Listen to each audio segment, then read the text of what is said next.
हर हर महादेव। चलिए कथा का श्रवण करते हैं। एक बार दुर्वासा ऋषि अपने शिष्यों के साथ शिवजी के दर्शन के लिए जा रहे थे।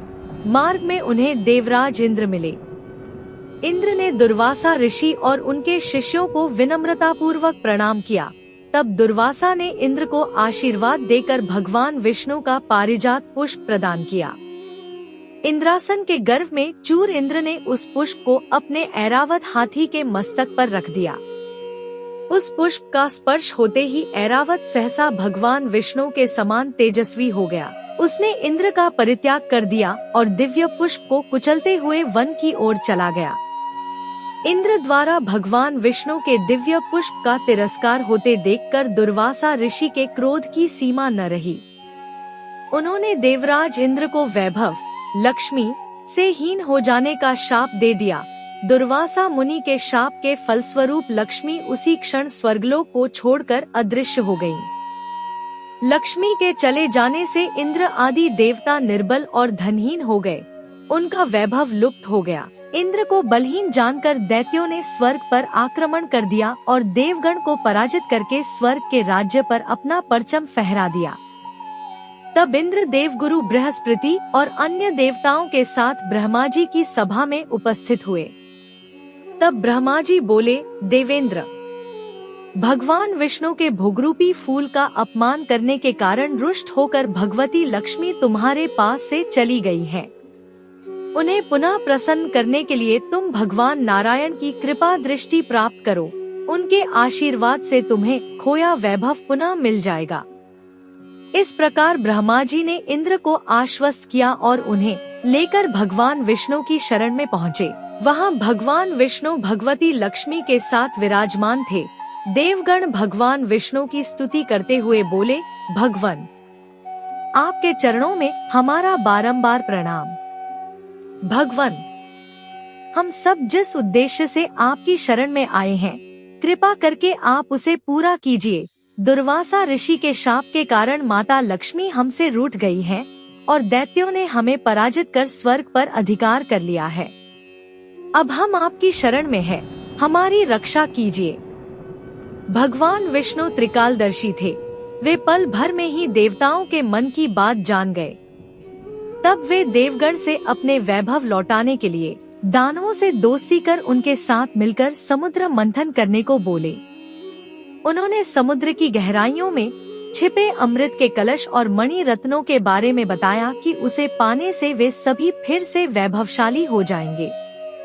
भगवान विष्णु के कहे अनुसार इंद्र सहित सभी देवता दैत्यराज बलि के पास संधि का प्रस्ताव लेकर गए और उन्हें अमृत के बारे में बताकर समुद्र मंथन के लिए तैयार कर लिया। समुद्र मंथन के लिए समुद्र में मंदराचल को स्थापित कर वासुकी नाग को रस्सी बनाया गया। तत्पश्चात दोनों पक्ष अमृत प्राप्ति के लिए समुद्र मंथन करने लगे। अमृत पाने की इच्छा से सभी बड़े जोश और वेग से मंथन कर रहे थे। सहसा तभी समुद्र में से कालकूट नामक भयंकर विष निकला। उस विष की अग्नि से 10 दिशाएं जलने लगी। समस्त प्राणियों में हाहाकार मच गया। देवताओं और दैत्यों सहित ऋषि, मुनि, मनुष्य, गंधर्व और यक्ष आदि उस विष की गर्मी से जलने लगे। देवताओं की प्रार्थना पर भगवान शिव विषपान के लिए तैयार हो गए। उन्होंने भयंकर विष को हथेलियों में भरा और भगवान विष्णु का स्मरण कर उसे पी गए। भगवान विष्णु अपने भक्तों के संकट हर लेते हैं। उन्होंने उस विष को शिवजी के कंठ, गले में ही रोककर उसका प्रभाव समाप्त कर दिया। विष के कारण भगवान शिव का कंठ नीला पड़ गया और वे संसार में नीलंकट के नाम से प्रसिद्ध हुए। जिस समय भगवान शिव विषपान कर रहे थे, उस समय विष की कुछ बूंदें नीचे गिर गईं, जिन्हें बिच्छू, सांप आदि जीवों और कुछ वनस्पतियों ने ग्रहण कर लिया। इसी विष के कारण वे विषैले हो गए। विष का प्रभाव समाप्त होने पर सभी देवगण भगवान शिव की जय जयकार करने लगे। हलाहल के बाद समुद्र से कामधेनु, गाय प्रकट हुई। वह यज्ञहवन आदि सामग्री उत्पन्न करने वाली थी, अतः उसे ऋषि मुनियों ने ग्रहण किया। उसके बाद उच्च ऐश्रवा नामक 7 मुखों वाला एक अश्व निकला।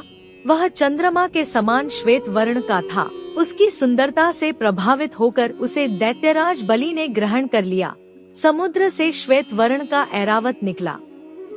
उसे अपना वाहन बनाने के लिए इंद्र ने ग्रहण कर लिया। इसके बाद कौस्तुभ नामक मणि प्रकट हुई। उसे श्री विष्णु ने धारण किया। समुद्र मंथन से कल्पवृक्ष तथा अनेक सुंदर अप्सराएं भी प्रकट हुई। इनके बाद ऐश्वर्य और भोगों की देवी लक्ष्मी प्रकट हुई।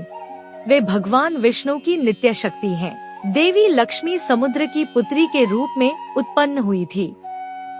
उन्होंने प्रकट होते ही भगवान विष्णु को वरमाला डालकर पति रूप में स्वीकार कर लिया। अंत में समुद्र से एक दिव्य पुरुष प्रकट हुए।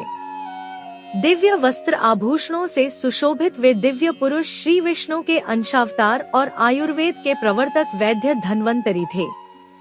उनके हाथों में अमृत से भरा कलश था। उन्हें देखकर दैत्यों ने समुद्र मंथन छोड़कर उनसे अमृत का कलश छीन लिया। तब भगवान विष्णु ने मोहिनी अवतार धारण करके देवताओं को अमृत पान करवाया। इस प्रकार सभी देवता वैभव से संपन्न होने के साथ साथ अमृत पान कर अमर हो गए। कथा का श्रवण करते समय शब्दों की त्रुटि हुई हो तो मुझे क्षमा करें।